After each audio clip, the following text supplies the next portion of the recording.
Pourquoi est-il encore si difficile de construire plus de logements? En fait, on doit doubler la rapidité des mises en chantier d'ici 10 ans si on veut répondre aux défis en matière de logement auxquels le Canada fait face.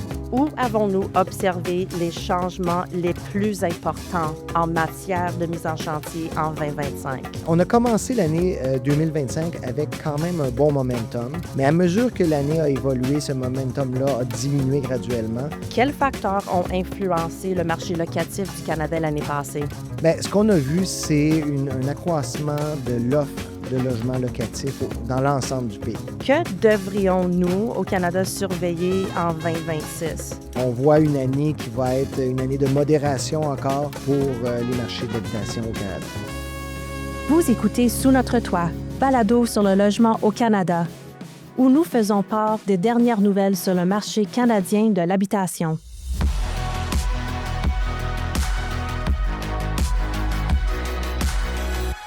Bonjour tout le monde et bienvenue au balado Sous notre toit. Je suis votre animatrice, Joelle Hamilton.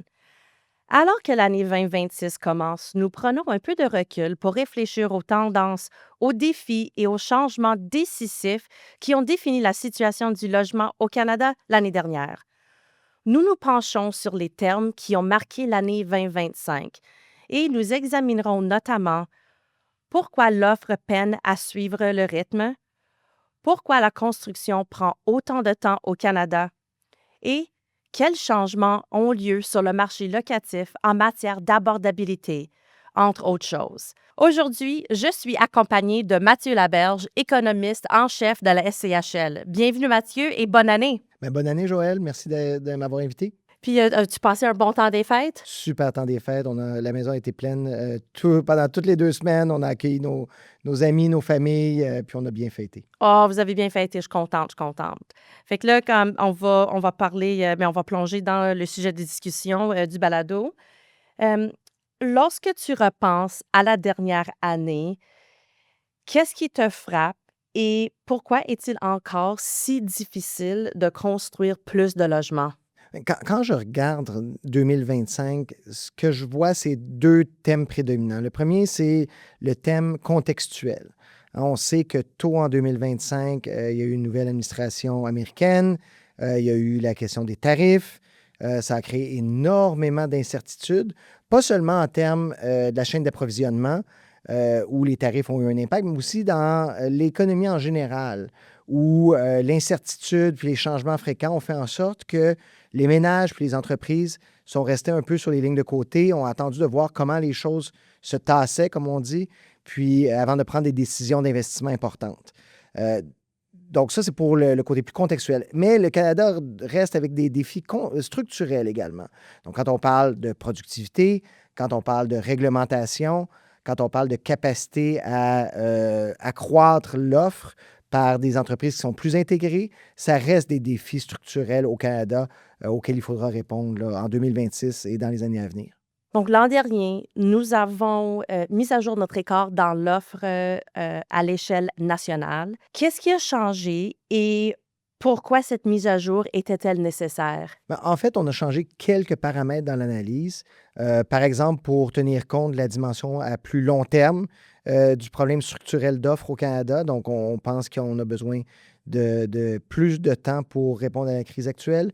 On a aussi pris acte que la COVID a joué un rôle très important dans la situation de l'abordabilité au travers du pays. Ça a été un facteur de propagation, alors que Vancouver et Toronto étaient relativement peu abordables avant la COVID. La mobilité des populations et du travail a fait en sorte que ce défi d'abordabilité-là s'est propagé à l'ensemble des autres villes canadiennes. Alors, mais le message demeure le même. On doit augmenter l'offre de logement de façon substantielle au Canada au cours des 10 prochaines années. Et en fait, on doit doubler la rapidité des mises en chantier d'ici 10 ans si on veut répondre aux défis en matière de logement auxquels le Canada fait face. Passons maintenant à un autre élément clé qui a caractérisé l'actualité dans le domaine du logement l'année passée. Et puis, c'est la rapidité avec laquelle les logements sont réellement construits.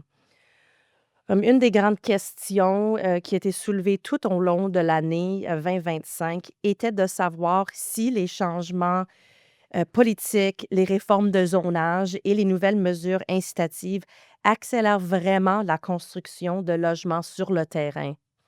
Est-ce que c'est le cas? Ben, en fait, oui. Quand on regarde les villes au pays qui construisent le plus et le plus rapidement, c'est souvent celles qui ont la réglementation la plus flexible, hein. On pense Edmonton est une des villes qui vient en tête immédiatement.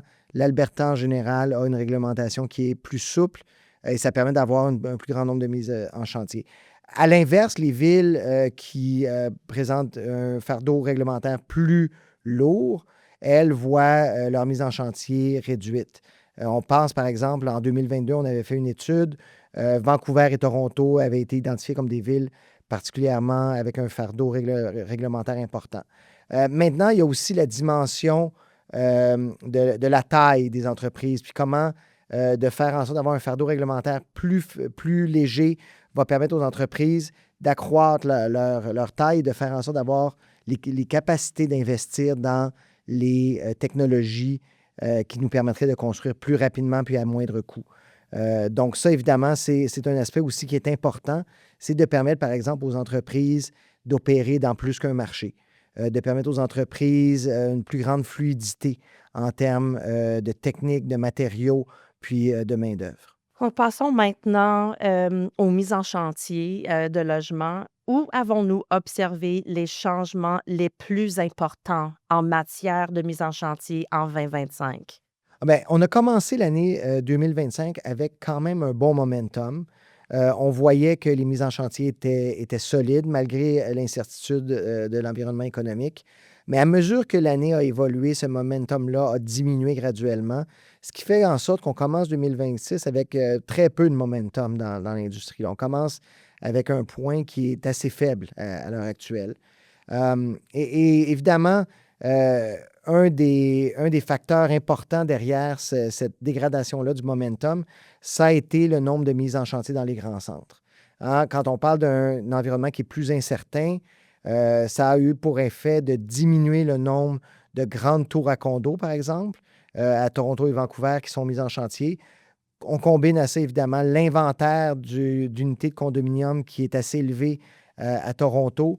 Ça a fait en sorte qu'il y a eu une différence fondamentale dans ce qu'on a bâti, mais aussi dans où on l'a bâti. Il y a eu une transition vers des unités qui sont plus petites. Quand on pense, comme on dit en latin, là, au missing middle, des unités, par exemple, comme des maisons de ville, des semi-détachés ou des petits plex, donc de 4 ou 6 unités.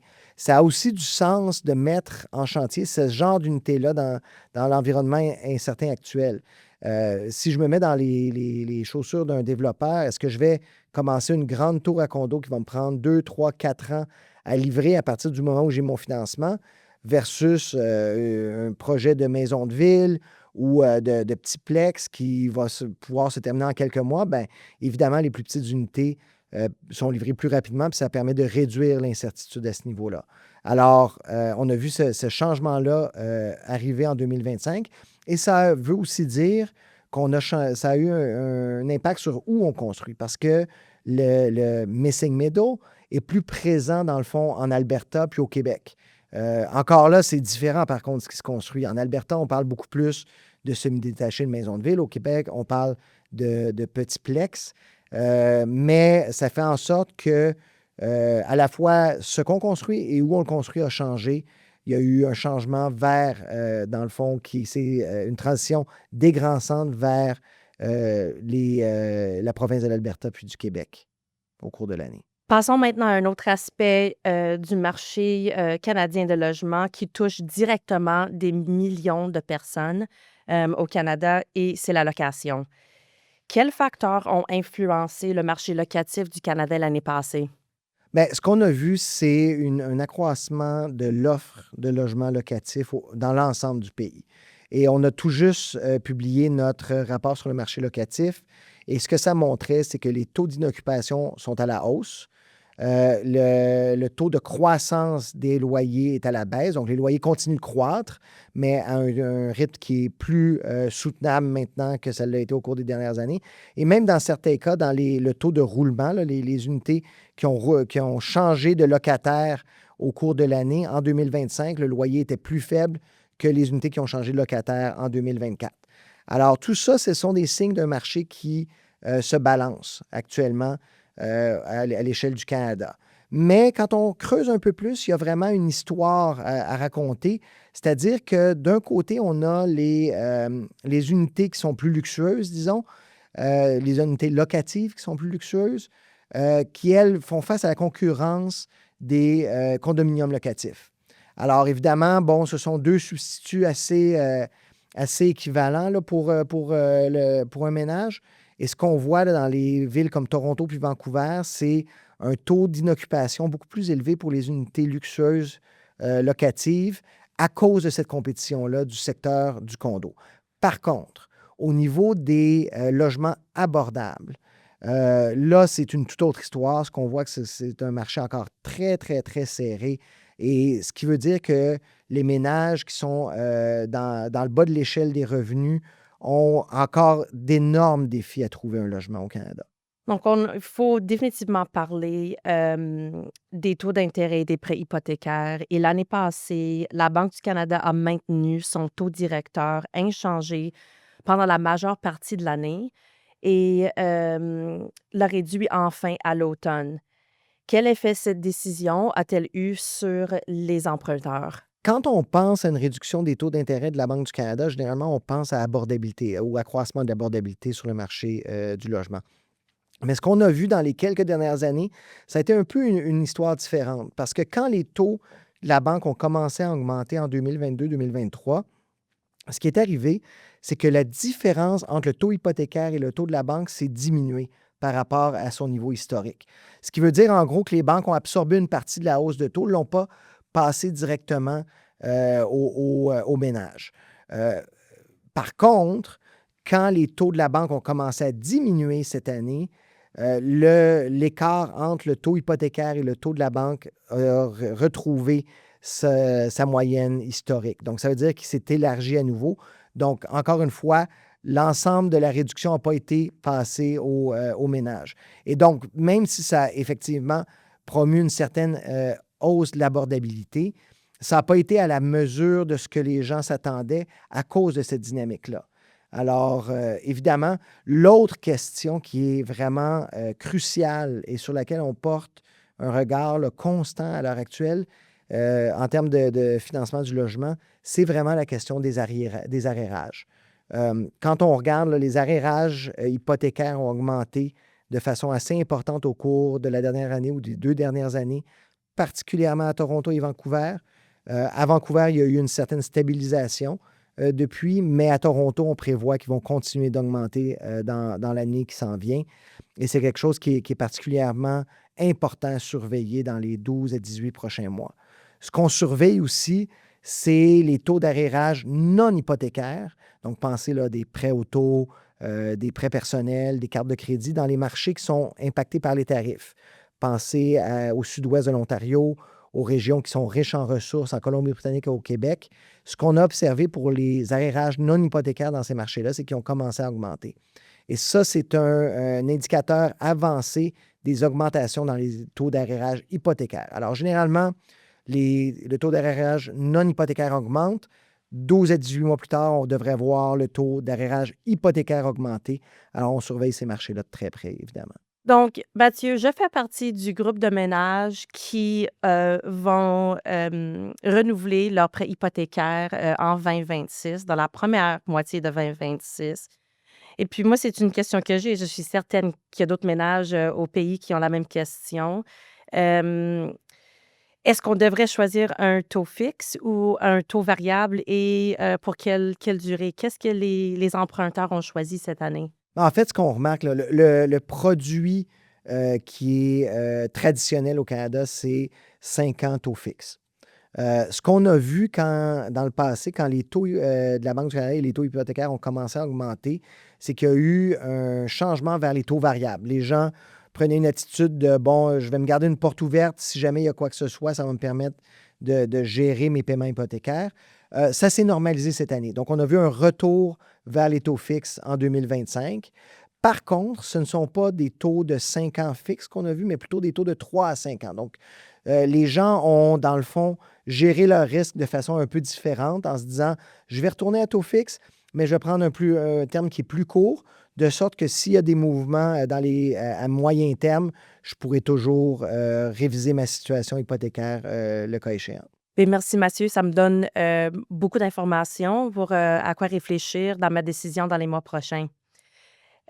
Maintenant, que devrions-nous au Canada surveiller en 2026? Bien, au début de la discussion, on a déjà parlé du faible momentum du marché. Je pense que c'est quelque chose qui doit être là, sur les radars de tous les analystes du marché du logement à l'heure actuelle. Les autres choses qu'on va surveiller, évidemment, c'est 2026, c'est une année qui est importante parce que c'est l'année où on va réviser avec les États-Unis l'accord de libre-échange. C'est aussi une année où il y aura les élections de mi-terme aux États-Unis. Et alors, évidemment, la réaction de l'administration américaine à ces deux événements combinés-là va être important à surveiller. Ça risque très certainement d'augmenter l'incertitude sur les marchés et sur l'économie en général. Donc, ce sont des facteurs là, qu'on va tenir en compte. À l'heure actuelle, on voit une année qui va être une année de modération encore pour les marchés de l'habitation au Canada. Merci Mathieu, c'est déjà la fin de notre épisode aujourd'hui. Merci pour l'excellent aperçu et survol de ce qui s'est passé l'année passée et de ce qui pourrait se passer plus tard cette année. Et merci à vous, nos écouteurs, pour vous être joints à nous sous notre toit.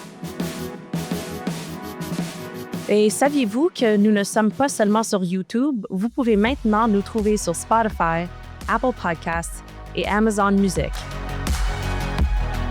Ne ratez pas nos prochains épisodes pour découvrir d'autres discussions authentiques et fondées sur les données. Si vous suivez l'évolution du logement, la SCHL publiera ses données sur les mises en chantier de 2025 la semaine prochaine, puis son rapport intitulé « Perspectives du marché de l'habitation 2026 » quelques semaines plus tard. Abonnez-vous à cette chaîne et suivez-nous sur vos plateformes de médias sociaux préférées pour ne rien manquer. Merci et à la prochaine!